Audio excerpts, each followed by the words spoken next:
دیکھو ایک چیز کا خوب خیال کرو، اپنے آپ کو ہمیں عملی زندگی سے جوڑنا پڑے گا. یہ تو آج اجتماعی دعا ہوئی، حقیقت بتاؤں مجھ سے اجتماعی دعا نہیں مانگی جاتی. اللہ کا بڑا فضل ہے، مجھے عادت ہے کبھی کبھار، میں نہیں کہہ رہا کہ کوئی بہت نیک ہوں، جب بھی کچھ توفیق ٹوٹی پھوٹی ملتی ہے دعا مانگنے کا لطف تنہائی میں آتا ہے. یہ تو اس لیے تاکہ لوگوں کو تھوڑا سا دعا مانگنے کا سلیقہ آ جائے، تھوڑا سا اللہ کے سامنے گڑ گڑانے کا ذوق پیدا ہو جائے. لیکن ہمارے ہاں جیسے ایسے لوگ آپ کو ملیں گے جو سال میں ایک دفعہ نہاتے ہیں عید کے دن، وہ بھی کوئی مشورہ دیتا ہے ان کو، تو ایسے لوگ بھی ہول سیل کے حساب سے موجود ہیں جو سال میں ایک دفعہ دعا کرتے ہیں. اور وہ اس لیے دعا میں آتے ہیں کہ چلو کبھی زندگی میں توفیق نہیں ملی تو آج ختم قرآن ہے، دعا میں شریک ہو جاؤ. غنیمت ہے، نہ ہونے سے یہ بھی بہتر ہے. لیکن حقیقت یہ ہے کہ جس کو تنہائیوں میں اللہ کے سامنے مانگنے کی عادت کا چسکا لگ گیا اس کی زندگی بن جاتی ہے. ہر ایک کا اپنا تجزیہ ہوتا ہے نا، بزرگوں کے ارشادات بھی ہوتے ہیں، فلاں بزرگ نے یہ فرمایا، فلاں نے یہ فرمایا، فلاں نے یہ ہوتا ہے نا، ان کے اپنے ذوق ہوتے ہیں. میں بزرگ تو نہیں ہوں لیکن آج کل فرما بہت کچھ رہا ہوں. تو اگر آپ کہہ سکتے ہیں جی میں نے یہ فرمایا، فرمانے پر گورنمنٹ کی طرف سے کوئی پابندی نہیں، اور تجربے انسان شیئر کر سکتا ہے، اس کو بھی کوئی پابندی نہیں. یہ میں اس لیے کہہ رہا ہوں کہ یہ نہ سمجھے کہ مفتی صاحب بہت بڑے آج کل بزرگ بنے ہوئے ہیں اور آج کل فرمانا بھی شروع کر دیا انہوں نے، فرمودات ہوتے ہیں نا بزرگوں کے. ایک بات خوب اچھی طرح سمجھ لیں کہ دعا سے زیادہ مشکل عبادت میرے علم میں کوئی نہیں ہے. دنیا کا سب سے مشکل کام کیا ہے؟ دعا مانگ. اور دعا سے بڑی عبادت بھی کوئی، بولو نا بھائی، نہیں. مشکل بھی اور سب سے بڑی کا مطلب کیا ہے؟ اللہ کا قرب، اللہ سے تعلق، اللہ سے محبت، اللہ اور بندے کا لنک جتنا دعا کے ذریعے بنتا ہے، میرا اپنا تجربہ یہ ہے کہ اتنا کسی اور عبادت سے نہیں، حتیٰ کہ روزے، زکات، نماز سے بھی نہیں بنتا. میرا تجربہ ہے، غلط بھی ہو سکتا ہے. ابھی میں نے ارشاد فرمانا بولا تھا نا، ارشاد فرمایا پر تو آپ تھکے بھی ہیں، تھوڑا سا چٹکلے بھی سنا دیتا ہوں. فرمایا پہ بہت دفعہ ایک لطیفہ سنا چکا ہوں، نئے لوگ آ جاتے ہیں. ہمارے ایک دوست تبلیغی جماعت میں گئے، کوئی دیہاتی بھی ان کے ساتھ تھے. جب انہوں نے بیان شروع کیا کسی گاؤں میں تو بیان میں کہنے لگے، فرمایا جو آدمی نماز نہیں پڑھتا وہ ایسے ہے جیسے زنا کرنے والا. فرمایا جو آدمی نماز نہیں کر پڑتا وہ ایسے جیسے قتل کرنے والا. فرمایا ایسے فرمایا کیا کہہ کے حدیثیں آ رہی ہیں. یہ صاحب کہتے ہیں میں نے سوچا کہ یار یہ حدیثیں آج میں پہلی مرتبہ سن رہا ہوں. فرمایا ہم نے تو کبھی نہیں سنا کہ نبی نے ایسے فرمایا. کہہ رہے میں نے بیان کے بعد اس کو پکڑ لیا کہ یار آج تو نے اتنا کچھ کہا کہ فرمایا. ہم جب کہتے ہیں فرمایا تو مراد نبی نے فرمایا نا.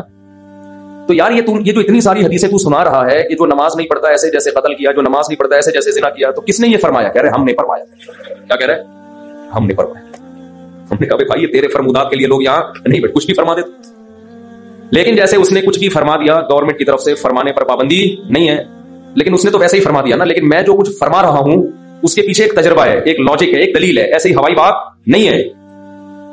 سب سے زیادہ انسان کو اللہ کے قریب کرنے والی عبادت دعا. سب سے مشکل عبادت بھی کون سی ہے؟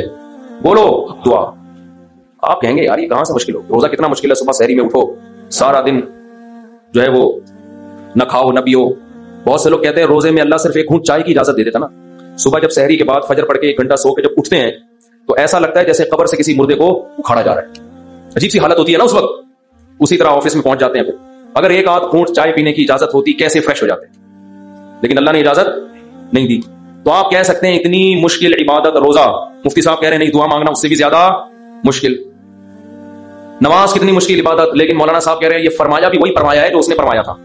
یہ کیا ہو رہا ہے بھائی؟ اس کو دنیا میں سب سے مشکل بات پتہ ہے کیا ہے؟ الفلاحیہ کا اسپیکر ٹھیک ہو جائے.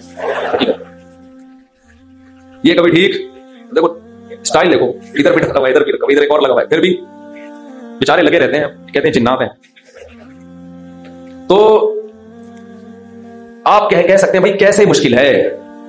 اصل میں دعا، اور ایک اور اشکال ہوگا، آپ کہتے ہیں لوگ تو بہت دعائیں مانگتے رہتے ہیں. کتنی دعائیں مانگتے ہیں نا، صبح شام دعائیں مارکیٹ میں چل رہی ہیں ہول سیل کے حساب سے.